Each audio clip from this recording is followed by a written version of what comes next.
Welcome to the Metal Bob Live Podcast. I am your host, Metal Bob. Today's show is brought to you by Legend Picks. That's LEGENDPICKS.com. Visit Legend Picks for all your custom guitar pick needs. And also artist Jeremiah Kalleck. You can find him on Instagram at JJKALLECK. There you can find his art, videos, and more. Links to our sponsors are listed in the episode description. On today's show, I had the honor of speaking with singer-songwriter John Neilson. We discuss his new music project, Hey You, and also when we might get a new solo album.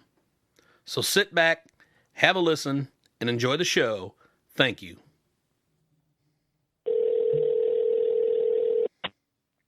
Hello, hello. John Neilson, what is going on, my brother? How you doing, man? I'm doing great, brother. How you been? I'm good, man. I'm good. Living in strange days. Yes, sir. What's it like up there, man? You know, it's one day at a time, brother. It's not too bad, but just doing our part, man. Yeah, absolutely. So yeah, man, that's kind of what's been happening down here as well. You know, just a whole bunch of sitting around the house, trying to stay away from people in general. You know, quarantining, kind of just digesting it all one day at a time. Absolutely. So, hey, man, I got to ask, though, so you got some new music on the horizon, don't you? Yeah, so I do, actually. A couple different types. I got, so I had recorded some stuff. I think I had sent you some of it a little while back here, but I had recorded with Jim Wirt again up in Cleveland, and we got some really killer songs, and I kind of was sitting on them for a minute trying to figure out what the release plan was, and at the same time kind of ended up getting back together with my partner Mickey Fortune, who I was in Snap with, and we ended up getting a little deal based in Australia on our new project, which is called Hey You. And so that's kind of a different type of music for me. It's more, dance music based as opposed to acoustic singer-songwriter. So it's a lot of keyboard stuff and drum programming. And so it's like using a different part of my brain. And like I said, so we were over there playing a couple of shows in Australia, decided we should try and maybe do a song together just for fun, did a song, sent it to the labels that we knew over there, and one label called Tomorrow Music Group ended up picking it up and signed us to a 5-song deal. And I think we've released 2 of the 5, and we have another one that's getting ready to come out here pretty quickly. I don't have an exact date yet. It's supposed to be early May, and that's going to be exciting. But at the same time, I'm trying to get this record of John Neilson songs, the singer-songwriter stuff, out. And, just the landscape's so different nowadays with how music is kind of being released, and whether you print up physical copies of it, or if you want to do vinyl pressings, or if you just want to put it out and give it away, because, iTunes is not necessarily popping like it was in the old days. And so I kind of landed on the idea of putting out one song at a time over the next, 12 months or so. I got 14 songs to release. I put one out last month on Bandcamp, which is how I decided I think I'm going to put this out. And it's one of those deals where it's, pay what you can or pay what you feel, or if you don't feel like paying, just download the track. Because at the end of the day, I just really want people to hear the music and have access to it. I don't need, everybody to pay a certain fixed rate to be able to get it. Just rather have it out there. So yeah, my friend Heather put together a killer video for Last Living Angel, which is the first single that we put out of the John Neilson stuff. And so now that's on YouTube, and I posted it on Facebook and everything, and it's up live on Bandcamp for download. And then, just spoke with Heather again, and I think the concept that I'm going to use is going to be to do like a video for each song, not like a produced like traditional music video, but just something that has some sort of visual element to go along with the music, so that I can basically blast it all over the digital platforms and have something for people to look at, especially now since we're all kind of stuck at home, kind of looking for content and stuff. Just have something up on YouTube and Facebook and Instagram and such, and then every month add another song to Bandcamp until the whole record is available on Bandcamp, and then I'll kind of transition it from singles, which is how I'm uploading it now, to an actual record. So yeah, man, so that's exciting. And it's weird because I'm living kind of between the two worlds. I'm like, it's interesting, fun, new, exciting with this electronic music, and there's actually still some money in electronic music, so that's exciting. And then the singer-songwriter stuff, that's obviously my love and my passion. I had a show that was booked down here in Austin for May 9th that ended up getting canceled, but we're still doing shows, every 2 or 3 months, and we've been really successful. Sold out a show at Cactus Cafe, sold out a couple of shows at Townsend. So we're playing kind of the cool venues here in town. So yeah, kind of wearing two hats, but it's rad, and I wouldn't have it any other way. Well, that's great, man. I'm glad you're doing great, brother. I've always been a big support of your music, man. I love it. And hell yeah. I cannot wait for that new record, man. I'm just chomping at the bit. Hell yeah, dude. Yep. I was telling my girlfriend today, I was like, I'm going to be on this Metal Bob podcast, and she's like, who's that? I'm like, man, I've probably known him. I was like trying to think back on it, like, shit, it must have been 2003 or 2004 or something like that when we met. I can't remember, something like that on the LA Guns tour.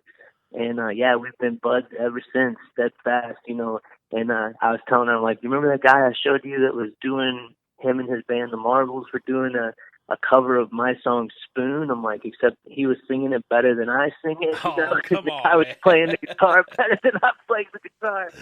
And she was like, oh yeah, I remember. I'm like, yeah, it's my buddy Bobby. So, but yeah, man, nobody does that song better than you, brother. I'm just here's the deal.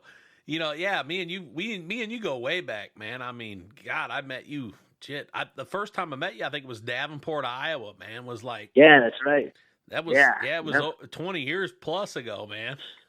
Jeez, man, that's crazy, huh? That is crazy, and we've kind of kept that contact, which is really cool, man. And yep, you're very good at kind of just keeping me updated and keep calling and connecting, and then we play phone tag, and I call, and then I remember. Yeah, man, it's always, after 6 months or so, like all of a sudden out of the blue, like, what's up? Like, oh man, we needed to catch up. And I know we tried to do a couple of deals where we were going to get together and maybe set up some shows, and it's just one of those things where it hasn't happened yet, but it will. And then I know you moved, and I moved a couple of times, and so yeah. Are you in Missouri now? I'm still in Missouri, Columbia, man. You nice. know the area. Yeah, yep. I played there a couple of times. Yep, that's a cool spot, man. But yeah, so one of these days we'll get you down to Austin, Texas. I'll take you out for some barbecue and show you around town here, and we'll go see some killer blues music, because that's kind of one of the big things Austin is known for. And yeah, man, live it up like the old days. Yeah, well, that's kind of one of my old lady's plans. I told you, man, we want to get down there and see you play, man, and hang out a little bit. I'd love it, man. I would love it. That'd be amazing. Life always just seems to get in the way, and now we're going through all this crazy ass pandemic stuff, and it's just nuts.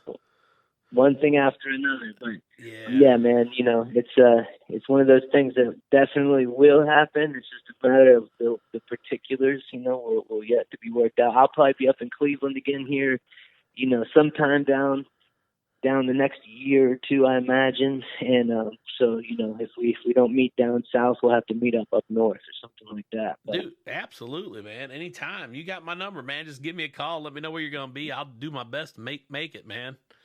Hell yeah, brother. So I'm excited. I've been seeing you've been getting some killer guests on the podcast. That's awesome. Oh, things have been great, man. I've been waiting for you though, man. You're like the all-star. I just been. I'm humbled, man. I've been trying to get John Neilson, man. John Neilson seems to be the hard one to get for some reason. I appreciate you including me in the mix, man. I'm not worthy, but I'm happy to to be a part of it, man. Because I know we're we're both like-minded when it comes to good music and good singing and melody and all that sort of stuff. I know you kind of look at it on a deeper level than most folks, and I always appreciate that about you. Oh man, you know what, dude? I love your stuff, man, and I still got the 4th Street Sessions in my car. Yeah, That thing has hell been in yeah. my car, dude. I'm not even gonna lie to you. You're gonna think I'm lying to you, but that CD has been in my dash for a year. I Wow. have not taken it out, dude. I listened to it, and listened to it, and listened to it, and listened to it. That's awesome, dude. I took my boss out to lunch about 2 weeks ago. He's like, "Who is this?" I says, "The same dude you were listening to 3 months ago, man. It's John Neilson." He's like, "Oh yeah." That's awesome. Nah, dude, but it's good to hear you're doing great, man. I can't wait for the new music to come out, man. Yeah, so as soon as I get the video back, so like what I'm gonna do, I was trying to like decide which order to release it, and then I thought there's no real point. It doesn't really matter. Just release it, stop like delaying the shit. So I decided I'm gonna send my friend Heather, probably 4 songs that I want to get done next. Like the next 4 to come out, and just kind of whichever ones kind of speak to her, because she's really great at kind of making really vibey videos for it. Again, it's not supposed to be like a traditional music video. It's just some sort of visual element to go along with the music. And so I'm just going to send it to her. She's at home, also quarantining in Florida. And so she can kind of just listen to whichever one is speaking to her at the time, and maybe start a couple of them at once. And then as they come in, I'll just post them on Facebook and put them up on YouTube, and then include those songs on my Bandcamp page so that folks have access to it. And yeah, man, I'm excited too. We need good music out there right now, and I feel like this stuff with Jim Word is some of my personal best. So I'm excited to kind of share it with everybody and get it out there. Right on. Is Jim playing on some of the tunes this time around again? Yeah.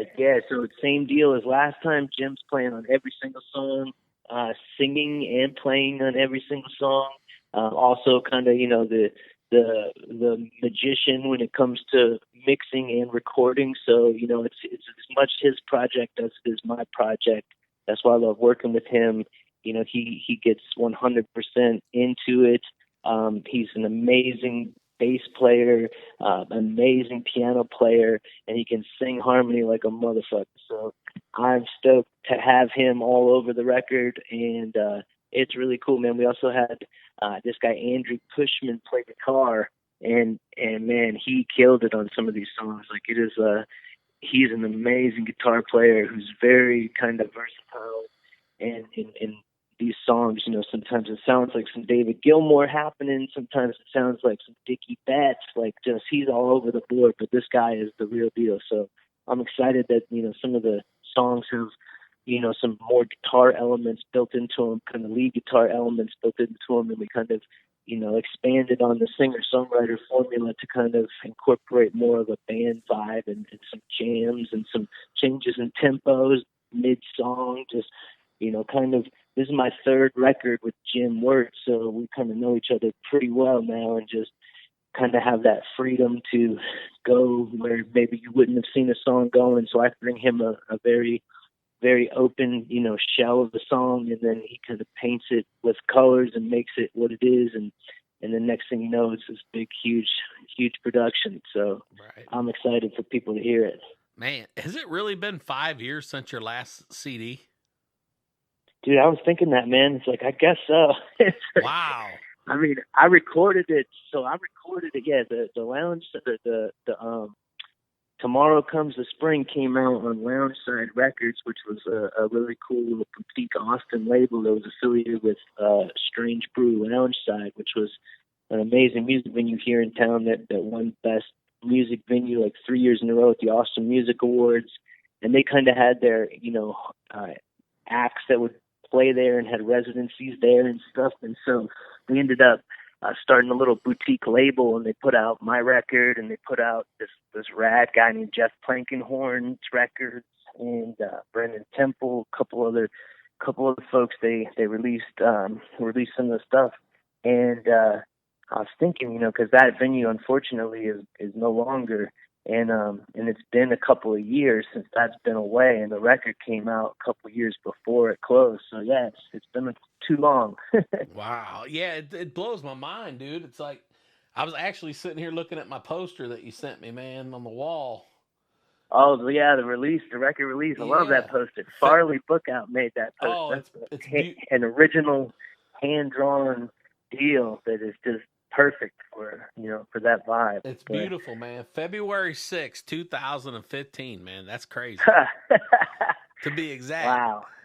So, Yeah. so yeah. Wow, that's yeah. a long time, man. It is, Yep. man. So yeah, crazy. I'm ready. I hear you. Yeah, I got it. I got the songs. So the recording and all that stuff is done. Now it's just a matter of kind of funneling them out there. And so for sure, by the end of 2020, all the songs will probably be out. My goal is to kind of do one a month. And we'll probably end up doing a little bit more than that. And like I said, just having some sort of kind of visual component to it. But yeah, by the end of if we talk on the podcast 1 year from today, all the songs will be out. Oh, I'm going to have you back on, man. Hell yeah. I'll bug the shit out of you until you come back on the show. Hell yeah. It won't be as hard this next time. So. Oh, it's all good, brother. Hey, man, we're all busy, man. Life is life, man. I got a couple projects in the works that I've been trying to get a couple of things recorded. That stuff has been kind of on hold. I know I talked to you a while back. There's been some issues, but we're hopefully that ball's starting to roll again, man. So nice, dude. Yeah, I'm excited to hear that for sure. Yeah, and a lot of that stuff's been kind of shut down, so it's harder to do, obviously, with this global pandemic. Yeah. I'm looking forward to recording that John Neilson track, man. So. Oh, dude, I can't wait to hear that, man. That's gonna be sick. It'll be almost as good as yours, but it'll be close. Hell yeah. That'll be sick, man. I can't wait. So what else you got going on, man? You got anything you want to promote, man? You still got man. So like the it's gonna be different kind of music than what we're used to talking about and stuff. But my new group, the dance music stuff, it's cool. It's kind of like, I'm 40 years old, so making dance music, not trying to be cool and hip like in today's world, but it's kind of like, we grew up in Baltimore, and I grew up like in all kind of music, rock, obviously. That's, how I got linked up with the LA Guns guys and all those different groups that I used to rock with out in LA.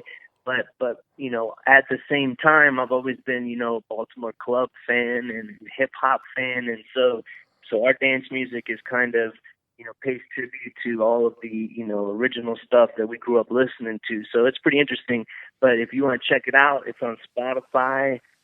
We've got, thousands and thousands of listens and stuff. It's an international project, released on an international label, but it's called Hey You. So the words hey and then you and then 2 exclamation points. You have to put the exclamation points at the end. Otherwise, Pink Floyd song comes up and a bunch of other songs called Hey You will kind of populate your search. But if you put Hey You, exclamation point, you land on our, official artist page on Spotify and stuff. And man, that's really exciting, man. We get to get flown overseas and play shows to a bunch of cool folks in Australia.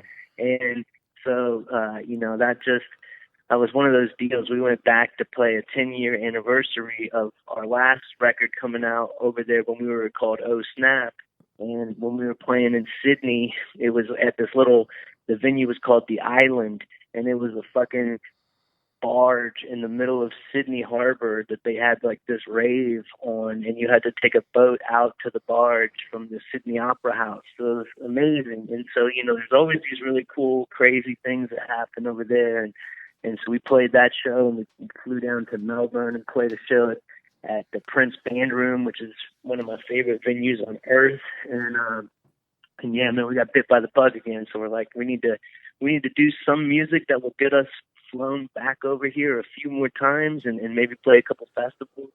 And so that was kind of the plan, and we were doing pretty well. Brazil was playing the shit out of the song.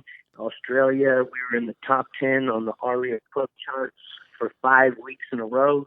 And it was looking like we might have been able to get over there and potentially play some festivals this our winter is their summer. So it would look like we were going to be maybe getting some add-ons to some of these cool festivals, but unfortunately all of that sort of stuff is shut down, and a lot of those festivals are canceled. And so it doesn't look like that's going to happen this year, but we'll have to kind of wait and see after there's going to be like a plethora of people who want to play once the doors open back up. So I don't know where we'll fit in, since we're kind of a new act versus all of these people who have been meant to be playing this whole time that have been canceled. So it'll kind of be interesting to see what the live music landscape looks like, everywhere once it gets back to happening, and whether audiences are going to be kind of comfortable and willing to go out and be that close with a bunch of other folks. It's just going to be interesting to kind of see how it all goes. But my hope, obviously, is that we resume some sort of normalcy sooner rather than later. Like your wife, I work in healthcare industry down here in Austin, and so I kind of see a different side of it. So I kind of understand that I don't want to rush things too much, and I don't want to put a burden on our hospital systems and stuff unnecessarily. But at the same time, once it's safe, I definitely am looking forward to kind of getting back out there and doing it again. Yeah, right on, brother. I get you, man. I miss you guys being out there doing that, man. That's a big part of our lives, man, and it's really hard to not be out there doing that stuff right now. Oh yeah. But I also understand that we need to make sure everything's good before we get out there and start doing it again. That's right, because we don't want to delay it even longer from being like normal. Absolutely. So, but I don't know the answers, so I don't think anyone knows the actual answers. So that's the hard part. Right, exactly. Like when it is good, but that's it, man. But yeah, dude. So that's what I would say. I would just be promoting. Keep following the John Neilson stuff, because that's going to be coming out. Like ideally once a month with the video, and I got a Facebook page, John Neilson, Neilson. And then, yeah, man, my website will always have kind of all the current news and all the updates. And once we get back to playing shows again and stuff, it'll have all the shows listed. And that's johnneilsonmusic.com. So also on my website, you can kind of stream all of my releases to date. And then, yeah, if you want to download the new stuff, check out the Bandcamp page, John Neilson. And you'll have access to all the new songs and stuff to download as they get posted. Nice. Well, that's awesome, brother. Yeah. Well, hey, Hell man, yeah. I'll tell you what, brother. It's always great talking to you, man. It's never buddy. Never a dull moment, brother. I really appreciate you taking your time to call into the Metal Bob Live podcast, man. Always, bro. Always. Love it. I'm so stoked that you're doing this. And, like I said, I've been really impressed with the talent that you got. I think we talked about this over text a little while back. I'm trying. I encourage you to get Adam on, because he's killing it. He's doing some real cool producing and songwriting. I've seen him post something on Facebook the other day that said he was writing some songs for potentially a new John Karabi record that might be coming out. Oh, nice. So, yeah. So he'll have all the details on that stuff. But yeah, Adam is murdering it on the producing side nowadays. I know he put out David Hasselhoff record, William Shatner record, and it had all these huge special guests like Billy Gibbons. And I mean, he has stories upon stories since the old days that, I know he was on that tour when we first met, and I know you've known him for a long time as well. But yeah, he'll have some cool stories, I'm sure. So, and then Overby, I know Charlie and you be talking. Dude, so, Charlie's great, man. Did you hear the story about me driving my ass all the way to Oklahoma City, dude?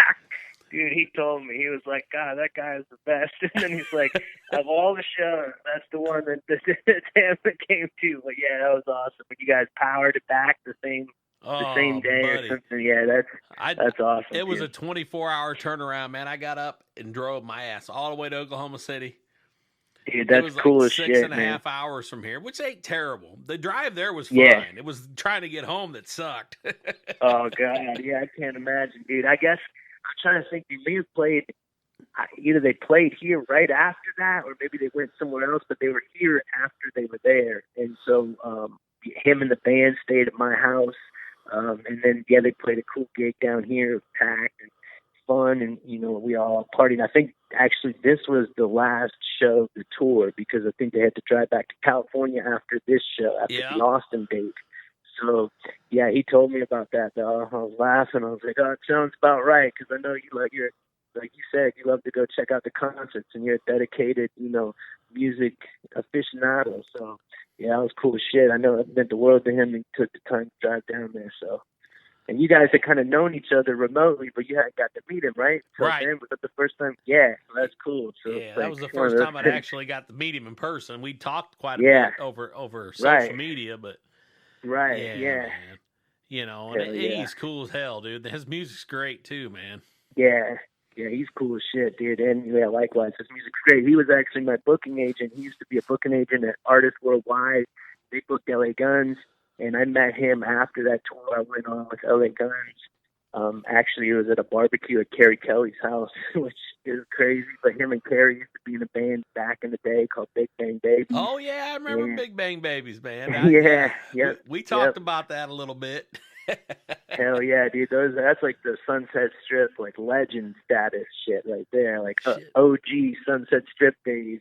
And, but yeah, so I met him back then, and we were hanging out, and I played some music for him. He's like, dude, this is great. He's like, what are you doing? And I just kind of told him where I was at, and I just been on this tour. And so he hooked me up with a bunch of killer shows. Like, I played with Dokken and just some random ass people in Vegas. Some show he set me up with, I think it was Bullet Boys and some other people. And yeah, Charlie would always get me on some killer shows back in the day. And he was playing music, but he was still in Custom Made Scare, which was kind of like a cow punk band. And but he always would play his acoustic guitar, and I'm like, dude, you're fucking great. These songs are great. And so somewhere, after that, he kind of started just recording some of his own, just more mellow stuff. And yeah, it kind of morphed into what it is today. The Broken Arrows, Charlie Overby and the Broken Arrows. Yeah, he's one of my all-time absolute favorite songwriters. That dude is fucking rad. He's a great dude too. So, yeah. Yeah, he gave me when I left there that night, he handed me this package of this caffeine gum, man. It was like this big package, dude. I'll tell you what, that shit saved my life going home, man. Nice. Yeah, he was all about it. Hell yeah, dude. But yeah, good times, man. Well, John, man, I really appreciate you calling in today, brother, man. I know you got things going on, and hell yeah, absolutely, brother. I really Anytime, appreciate you, man. And I want to get you back on again when that album comes out. We need to get you back on and promote that thing. Sounds like a deal, brother. All right, my man. Well, you take care of yourself, and I appreciate you calling in, bro. All right, Bobby. You take care, brother. We'll talk soon. All right, bye-bye. See you, man. That concludes today's episode of the Metal Bob Live podcast. Please check our webpage for sponsor links and the latest Metal Bob gear. Thank you for listening. Metal Bob out.